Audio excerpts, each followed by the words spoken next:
Welcome to ETHDam, to ETHDam, to ETHDam, to ETHDam, to ETHDam. So to join on this panel, I'd like to welcome, and I don't want to butcher it, Konstantin and also Greg to the stage. Please give a round of applause. I'm going to sit here. Yeah, can take a seat. Now, I want this to be as interactive as possible, and this is really for you. So please do scan the QR code, and after we get through the first 15 minutes or so, we'll bring up the Slido and go from there. It's quite funny. Everyone's been looking for Greg. We didn't know whether Greg was here, and then suddenly Greg was sitting over there, so we're really happy. So welcome, Greg. So just to kick things off, please could you just give a very short introduction of yourself and why you're working for a wallet or building a wallet company. It should, if you... Hello. Hello. Okay. A quick introduction myself. I've been in the blockchain space for a really long time, personally. This is my first gig in a crypto company, and I'm super excited. I went down a big rabbit hole and learned to code. I learned a whole lot of languages. And yeah, so I'm super excited by it. I've always been interested in the philosophy for a very long time. And now I'm kind of like living the dream, if you can call it that. Nice. And how long have you been there? I've been with Trust for about 6 months. Okay, cool. Previous to that, I worked in fintech and a lot of kind of like innovation type space and startups. And I had a few of my own startups as well. So nice. Done everything. Thanks for sharing. Thank you. Konstantin? Yeah, I work for Cake Wallet. They hired me due to my open source work in wallets in general. So yeah, I'm now getting paid for it. Hey, nice.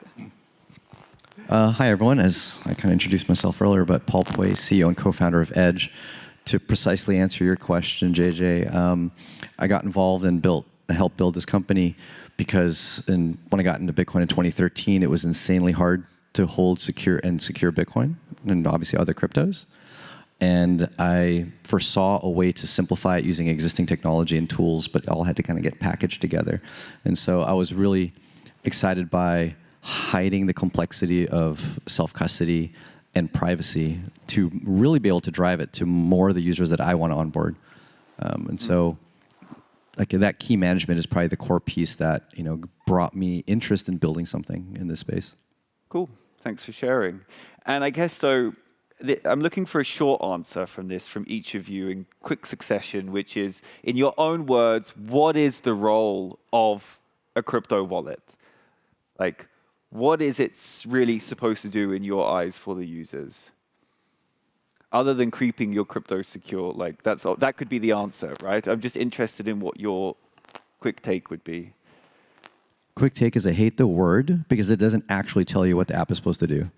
So if I could not have the @EdgeWallet Twitter account and have like an @Edge something else, I would. Because yeah, I'm starting to hate the word, I'll be honest. It doesn't tell you what you're supposed to do. There's everything from a USB stick to a piece of paper. Yeah, that's fair.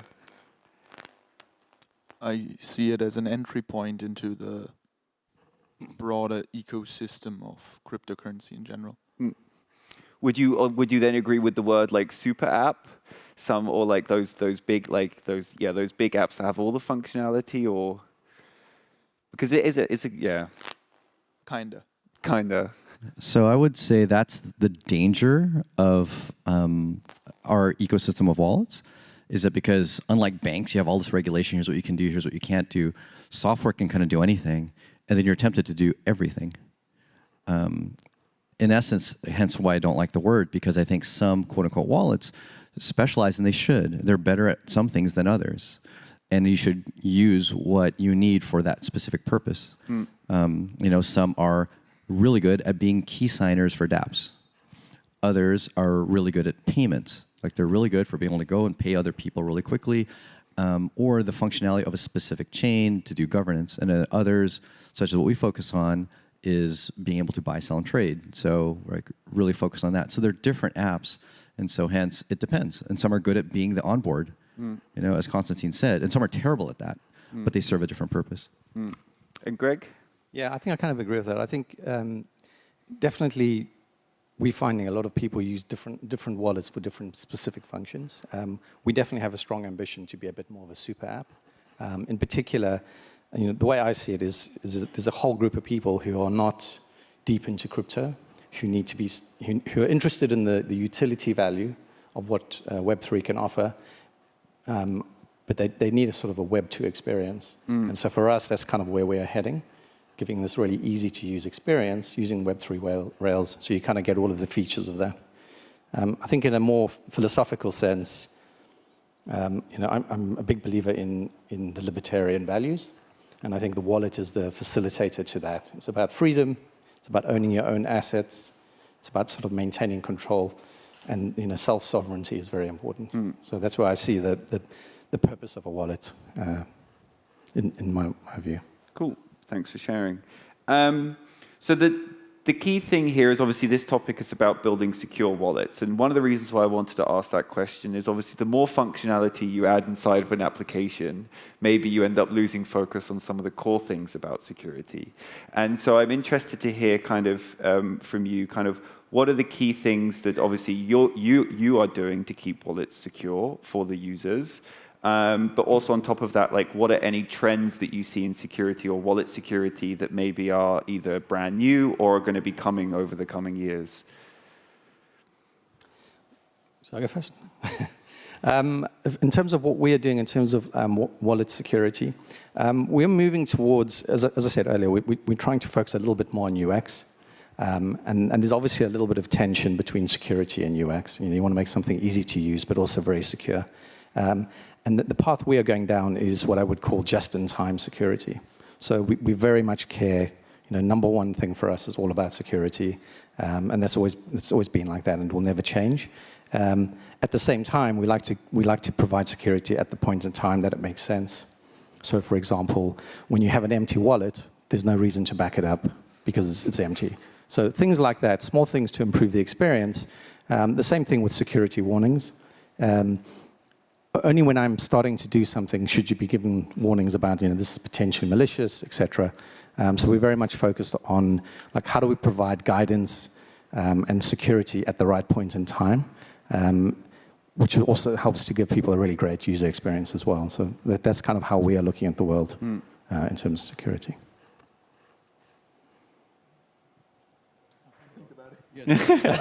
I think the thing that we've been, actually I know the thing that we factor in when we think about security and what we're going to implement is how are people actually getting breached? Right? Look at the history of especially cryptocurrency because it's a whole new paradigm where data is money. So how are they getting breached? And what we've primarily come to that's in our control is the human mistake factor. And so how are people imperfect? We're all imperfect. We admit that. I'm imperfect, whatnot. And so what are the things that people are usually messing up? And then build technology to address that. I think the industry has been a bit too, and this is super controversial. I think people are going to hate me for saying this, but the industry has been too focused on securing people against a thing that has not been what they've been losing money from. Right?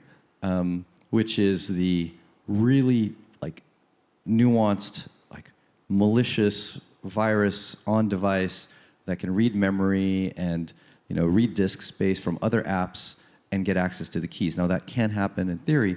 Majority of how people are losing money is they're just mismanaging the keys.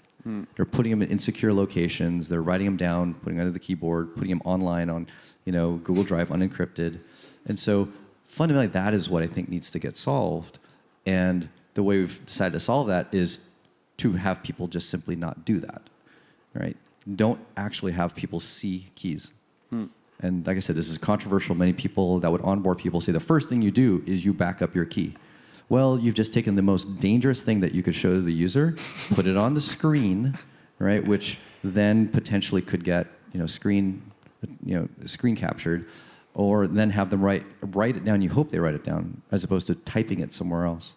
So I think more focus needs to be done in that, and we've been doing that for 11 years, is focusing on removing the actual private key from visibility from the user, still having them access to it if they want it, if they really want it, sure, if you can be careful with it. But to the masses and to the average person, it's a ticking time bomb. Well, I have nothing to add. I'll just add to that. I kind of agree with the principle that most of the people that end up being defrauded, quite often it's sort of social engineering where the risk comes in. That's where most of the issues happen. So I kind of echo that. I think generally, the ecosystem's pretty secure in terms of like robustness, in terms of security protocols. It always ends up being some really crazy social engineering, someone phoned them, or those kinds of exploits are where we are finding the most issues, particularly for a well-established wallet that's got really good processes and security protocols in place. So I think that's the thing. How do you fix, as you were saying, how do you fix people? It's very hard. Social engineering is always going to be First you have to admit you're broken. Yeah, it was crazy. Last year, my dad actually ended up transferring all of the money out of his bank account because someone from Microsoft called him. Yeah. And it was just like, how have you done this? But I'm sure other people may have experienced that. There was an interesting panel yesterday where they also really highlighted the point of using multiple devices for managing your keys versus like your work laptop or your personal laptop. Just out of interest, does anybody in the audience use more than one device or has air-gapped their device or use another phone for all of their crypto transactions? Put your hands up if you do. Okay, that's actually quite a few people. That was more than I was expecting. I'm happy with that. We are at a privacy hackathon focused conference. So we're in the right place. Cool. And well, so moving on from that, kind of, we touched upon it in terms of what you're saying in terms of the social engineering. Obviously, as more apps wallets build more functionality in where they, for example, show all of the tokens that are available, or all of the dApps that you can now integrate with, or different tools that you can use.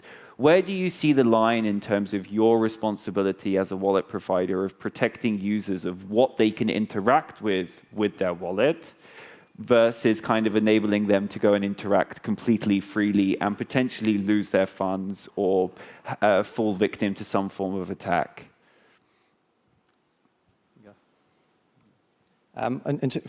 The way we kind of look at this is very much provide guardrails, but also allow people to do what they want to do. So we have a lot of security warnings, risk assessments on the various tokens. For the most part, we don't block any DeFi or DApp connections.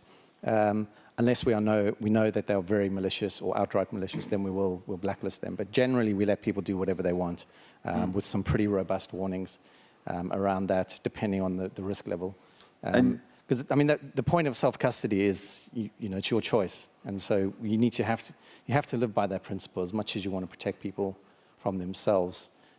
You also need to, give them their liberty as well. Yeah. And I'm interested in your guys, because I believe both Cake Wallet and Edge, they're more privacy-focused wallets versus Trust Wallet. I'm not trying to call you out. I'm just putting it how it is, right? And so I'm interested in your guys' take there. Well, we mainly let the user do what the user wants to do. We don't want to compromise the UX too much. I mean, yesterday there was a panel, and the guy from Polygon said the most important thing for your privacy or safety is just read the warnings. And if you don't read the warnings, then there's only so much we can do besides blocking you from doing something, which is something we do not want to do. So I'll attest that people don't read the warnings, but we need to put them there. So at least to be able to show and see you that do listen. So I think there's a twofold answer to that question. Microphone check, here we go. Twofold answer to that question. A, the warnings. And so, I agree with Greg there. We need to identify what could be very highly likely malicious. And that's, not super impossible in the DApp world because it takes money to spin up a DApp and a protocol. And so once you detect it, you can blacklist it. But I think a secondary method that I think the world needs to get to, the crypto world needs to get to, I hate to say it, but I really cannot stand the separation of the key manager, I won't even call it a wallet, your signing key manager and the DApp. That separation is just begging for security issues, and it also presents a terrible user experience. It's like we said, oh, there's a fine balance between user experience and security. This one fails at both. And so at the end of the day, those features that are in the dApps should just get baked into some of the wallets that fit that definition of their use case. So a case in point example, one of our staff members lost a few $100s connecting to a bridge that was malicious and fake. That can easily get integrated into most wallets. We didn't have it integrated at that time, so I almost feel bad. If we had it integrated, she wouldn't have had to use the bridge. We would have already selected the protocol, right? We would have whitelisted it by virtue of it being in our app. It would have been both a better user experience, and there would have been no way for her to connect to a malicious bridge. So I think integration into the different wallets is the long-term solution. And in the meantime, it's what Greg said. We've got to warn people, identify, blacklist the ones that we are 100% sure, are malicious. And was that a third-party bridge or one that you developed yourself? The one that stole the money, we did not develop. No. Oh, you mean the one that we integrate? Yeah. No, we can integrate third-party bridges. Yeah, and so that well. goes through a whole auditing process. It goes through a process, and a few different companies will go through that audit, like we would, the bridge and DEX aggregators that we connect to as well. And we know that there have been at least successful transactions over some period of time in comparison to going to a random website you Google and hitting the wrong link, because they happen to have good search results.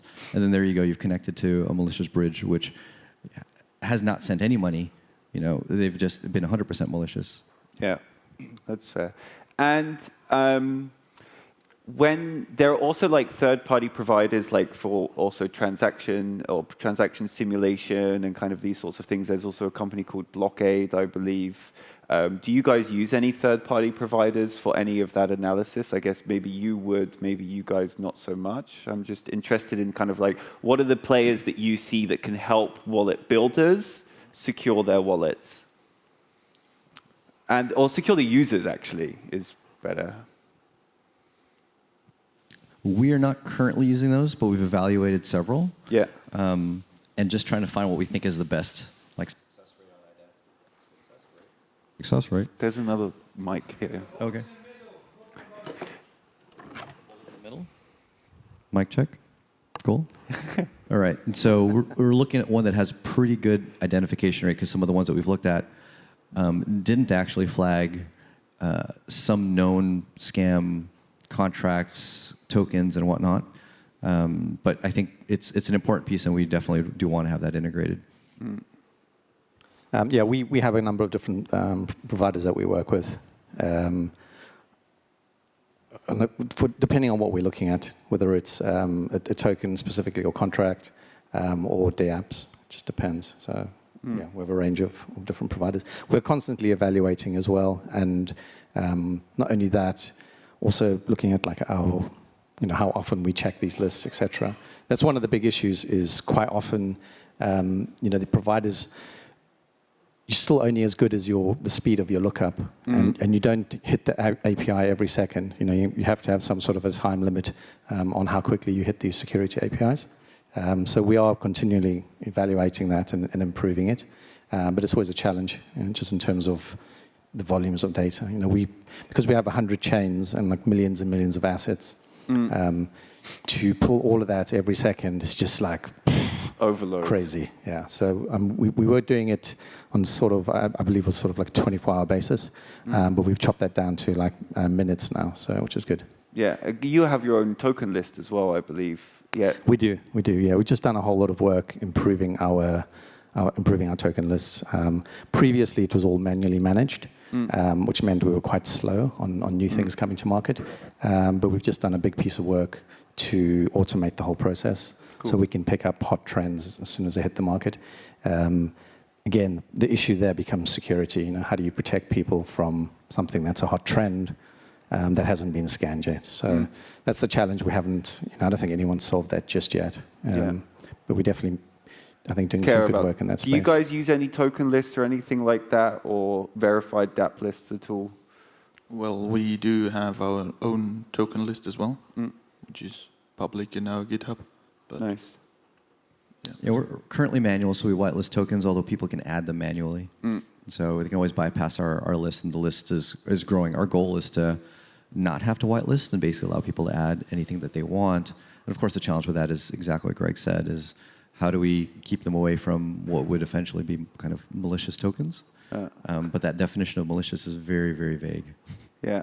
Could we put the Slido up? I want everyone to try and vote on this poll really quickly. And the poll basically is, would you rather have scams blocked? Yes or no? I'm interested in kind of what your thoughts are there. And maybe we'll come back to it. But it's a very difficult topic. And then we'll come around to any questions on this as well.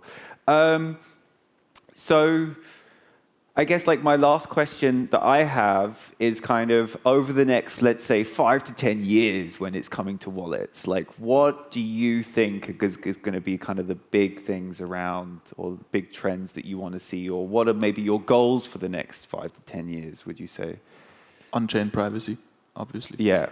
That's our main focus with Cake Wallet. We try to pioneer that in other chains as well. For example, I believe we are the first wallet that added Mimblewimble for Litecoin. We were one of the first wallets who added PayJoin as well, which is something we are rolling out over the next days for Bitcoin. And we also have silent payments for Bitcoin as well. So we are trying to improve on-chain privacy. So this is mainly our own focus. And I very much like that comment that you said about maybe integrating some of the features a little bit more natively, because I think it's so difficult to go and find out, verify, and you want people to go do that work for you in a way. It obviously comes with an associated risk, but it's about the usability. In terms of where we're going, we have lots of big ideas, obviously, Trust Wallet. One of the things we're definitely exploring a lot is the idea of a super app. And how we can become sort of the financial assets center for an individual's life.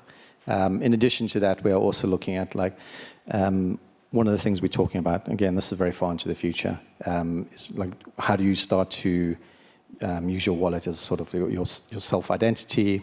How does that then tie into things like government services, things like that? So there's some really interesting ideas in that space around like how does this become your sort of like the holder of not just your assets but also your identity to some extent. And I think that's kind of interesting. And so that's kind of like the areas we're exploring for sure. I think the other thing that for me in the shorter term that's super interesting is we have a really growing audience in what I call utility users.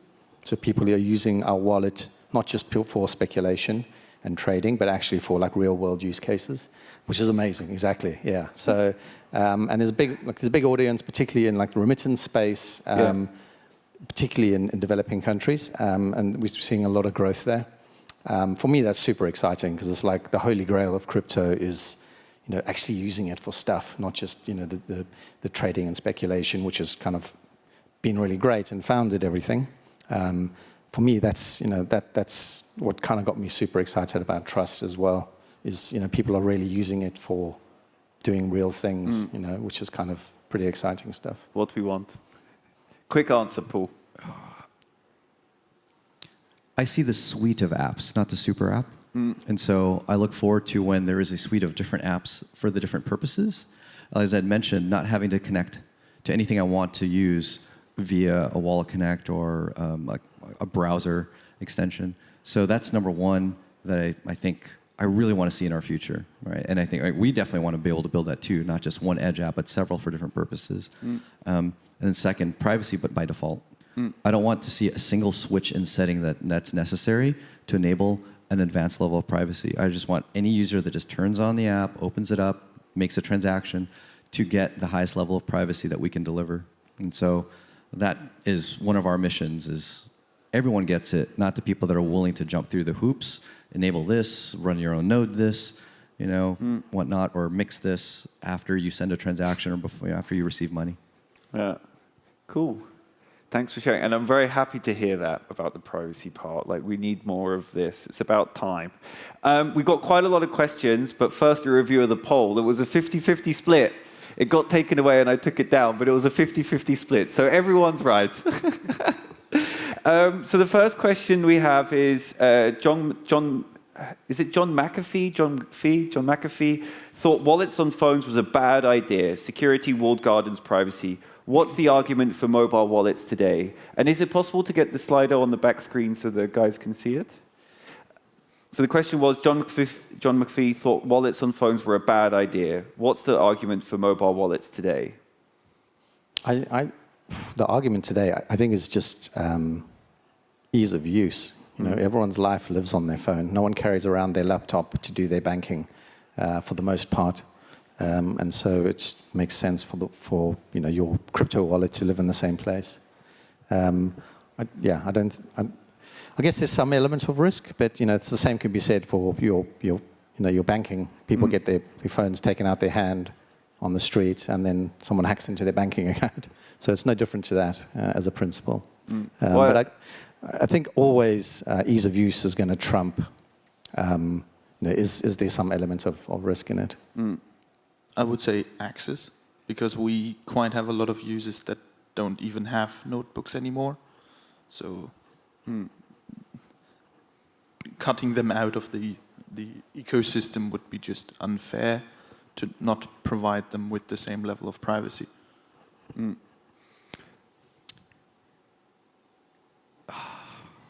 I think you could mention your duress feature. So on bitcoin.org, there's a list of wallets. They actually have different flags for different features of different wallets. One of the flags is it runs on a more secure environment. That's specifically for mobile, not for desktop. So even as far back as when that website was built, they recognized that mobile devices, from the viewpoint of the devices that you could own, are actually the most secure, because they were the devices that at the time of launch were already launched with what's called app sandboxing, meaning one app can't access the data of another, whereas desktops, by and large, were not. And so, and I still fundamentally think this is true, although desktops are improving.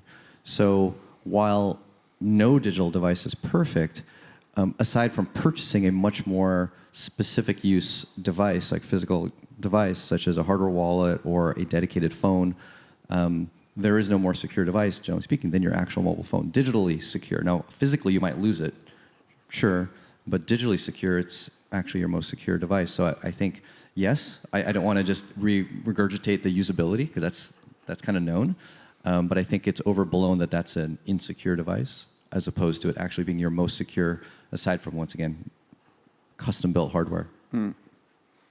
Cool. Moving on to the next question. Does the lack of a proper decentralized forgot my password functionality block mass adoption? Disaster recovery seems to be a big mental barrier to adoption. If you have any words of wisdom on that. So first, I don't like the word decentralized, because I don't actually know what that truly means when you've accomplished it. So really it's not a decentralized forgot my password, but a self-custody version of forgot my password. And that actually does exist, and we built that 11 years ago. So there's an ability to do password recovery without Edge having access to the actual keys or the actual password, like using some, novel uses of split key cryptography. So I think we have to really ask ourselves, with the tooling we have, can we build a lot of that original Web 2 experience? And I think if you think hard enough with some sharp people, you can, and solve exactly this kind of problem. Well, that's what also account abstraction led into as well, right? It can, although it's so limited to, well, ETH.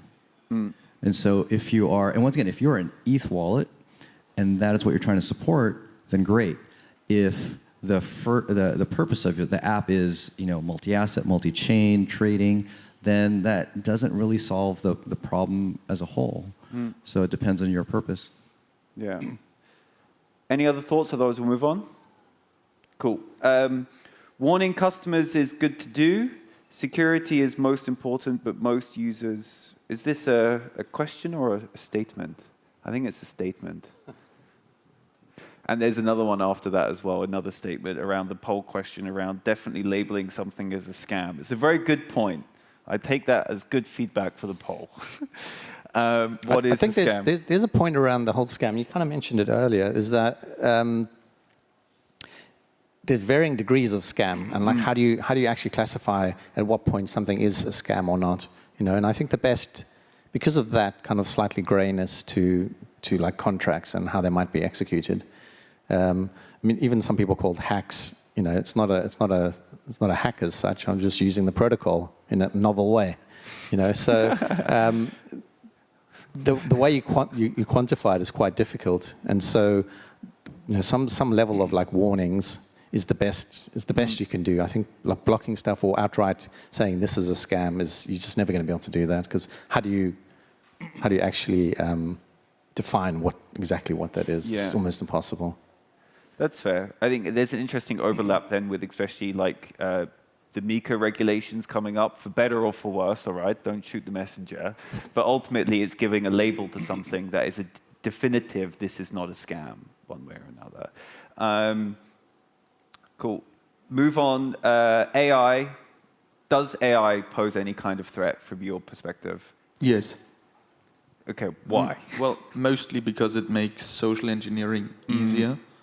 And like Paul mentioned earlier, social engineering is the main reason why people lose their funds. So you can also automate social engineering with AI. So yeah. I think the biggest threat is AI is going to make all of us expect AI in all our apps. And the last place you want AI in is your wallet. So we've already gotten people like, oh, can I just go and talk to my wallet and, you know, say like send over to this buddy of mine, and that everything you're doing and saying, likely without the advent of much stronger hardware, will have to go to a cloud, and so you're giving up both privacy and security. So part of me wants people to not get so used to AI in apps, so that we don't have to expect that out of our wallets, but that's not going to happen. And so I'd be wary of any app, especially a crypto wallet, featuring AI functionality unless it's on device. And that's one thing we're looking at, is on device AI. It's just super hard to do and very limited. But once we can do it cross-platform, then we'll integrate those kind of features and be very proud that nothing leaves the device. You know? But that to me is like one of the bigger dangers, is just our expectation out of AI. Yeah. Cool. Yeah, the on-device AI part looking forward to. And I've been spending a little bit too much time in the Solana ecosystem, and there was this whole wave of AI agent stuff happen earlier this year. It was absolute chaos and security out the window. Last question I'll take, and this is for Trust Wallet. Maybe you can't answer this, but will there ever be a Trust Wallet name service? Not sure. I don't know the answer. We That's do no have comment. We do currently have actually trust answer that handles, for- which is I think it's through Fear, which is sort of the same thing. We don't have a plan currently on the roadmap. However, just in terms of direction of travel, we do want to definitely make a bit more of this feature. So potentially that's something we might look at. Yeah, I just don't want every single app to have its own name service. We need to use common name services like ENS. or open alias, which is something native, more native to the Monero community, but it is blockchain agnostic. So I mean, the most blockchain agnostic, exactly what Greg said, is already in Trust and also in Edge, which is FIO. Right? It's a blockchain that, unlike the other name services, is intentionally trying to be used for nothing other than name service. So it's not trying to compete. Whereas ENS, you know, is on Ethereum, which is trying to be the global computer, competes with other protocols, and even the ones on private chains like Monero's and Xano's and Dash's name service. So by trying to be almost like the Switzerland blockchain and not trying to upset anyone with its functionality, it's actually been a really good solution for cross-chain name resolution. And I'm really happy with the service. It also lets you do messages, encrypted notes in your payments. And so I recommend people try it out. Cool. Well, thank you so much, gentlemen. It's been an absolute pleasure. Thanks, everyone, for asking questions and engaging. So please give a round of applause. And that's that.